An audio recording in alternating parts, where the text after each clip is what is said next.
எனக்கு 33, அண்ணனுக்கு 50. அதனால் என்னை ஒப்பிடாதீங்க. அவர் என்னோட சீனியர். இல்லை நான் சொல்லி உங்கள் கேள்விக்கு நான் பதில் சொல்கிறேன். அவர் என்னோட சீனியர்.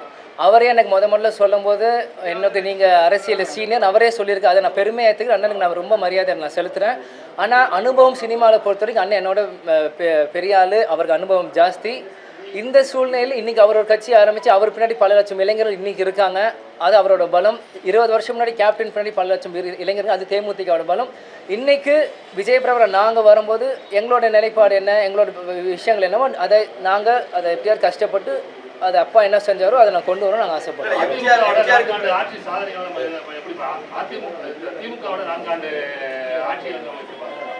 இல்லை, நிறையும் இருக்குது, குறையும் இருக்குது. எல்லாமே சூப்பர்னு சொல்லணும், எல்லாரும் வேஸ்ட்டுன்னு சொல்ல முடியாது. அதை மக்கள் தான் அடுத்த தேர்தலில் முடிவு பண்ணோம். அதுக்கான அதை நீங்கள் மக்கள்கிட்ட கேளுங்க. ஏன்னா அவங்க தான் ஓட்டு போட்டு ஜெயிக்க வச்சாங்க. நான் திமுக ஓட்டு போட போகிறது இல்லை. ஆனால் நான் அதை சொல்லி எதுவும் இல்லை. என்னங்க கேட்கல. எம்ஜிஆருக்கு பிறகு கட்சி ஆரம்பிச்சதுல கேப்டன் விஜயகாந்த் வந்து ஒரு உச்சந்தொடர்ல எதிர்கட்சி தலைவர் அந்த ரேஞ்சு வரைக்கும் போனாங்க. இப்போ வந்து அதுக்கு பிறகு வந்து இப்போ விஜய் ஆரம்பிச்சிருக்காங்க.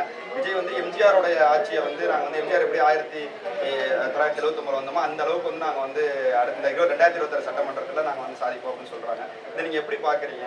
நான் எப்படி பாக்குறதுல அது அவரோட நம்பிக்கை, அவரோட சொல்றது அவரோட நம்பிக்கை. இது மக்கள் தான் தேர்வு செய்யணும். இப்போ அதே தான் கேப்டனும் தான் சொன்னார். 2020 கட்சி ஆரம்பிச்சதுலேருந்து இன்றைக்கி லஞ்சமும் மூலம் ஒழிப்போம் எந்த தலைவர் இந்தியாவில் சொல்லியிருக்காங்க? கேப்டன் தான் சொன்னார்.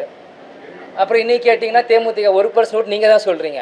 அதனால் இன்றைக்கி ஒவ்வொருத்தரோட நம்பிக்கையாது. இன்றைக்கி மக்கள் யார்கிட்ட இருக்காங்க? இன்றைக்கி மக்கள் வந்து 2011 கேப்டனுக்கு ஆதரவு கொடுத்தாங்க. அதே போல் ஆதரவு இன்றைக்கி 2026 மக்கள் இன்றைக்கி அந்நியாருக்கு கொடுப்பாங்க நான் நம்புகிறேன். இன்றைக்கி எல்லா பொய் பிரச்சாரம் தாண்டி இன்னைக்கு கேப்டன் கட்சி மேலே மக்கள் நம்புறாங்க. நிச்சயம் 2026 ஒரு பொற்கால கட்சியாக தான் இருக்கு தேமுதிக.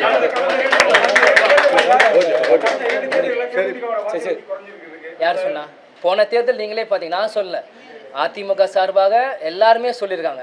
10 லட்சம் 12 லட்சம் வாக்கு தேமுதிக அதிமுக கூட்டணி பெற்றிருக்குன்னு எல்லாருமே சொல்லியிருக்காங்க. அதை நீங்கள் பார்த்தீங்க. அதிமுக சார்பாக விருதுநகரில் நானே போட்டி போட்டேன். எவ்வளோ வாக்கு வாங்கன்னு உங்களுக்கும் தெரியும். அதை நான் பெருமையாக சொல்ல, ஒரு கணக்கெடுப்பு நான் உங்களுக்கு சொல்கிறேன்.